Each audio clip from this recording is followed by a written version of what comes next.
ছাত্র তুমি দেশের সম্পদ, জাতির ভবিষ্যৎ। দুশ্মনেরা বানাইতে চায় তোমারে অসৎ। ছাত্র তুমি দেশের সম্পদ, জাতির ভবিষ্যৎ। দুশ্মনেরা বানাইতে চায় তোমারে অসৎ।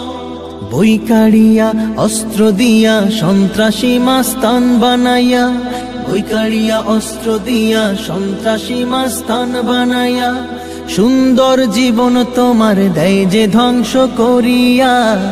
বছরের পর বছর রাখে সে সংজট লাগাইয়া, বছরের পর বছর রাখে সে সংজট লাগাইয়া। জীবনের শ্রেষ্ঠ সময়, জীবনের শ্রেষ্ঠ সময়। জমি জমা ভিটে মাটি বেচিয়া বাবা, মাসে মাসে পড়া লেখার খরচা দি পাঠা।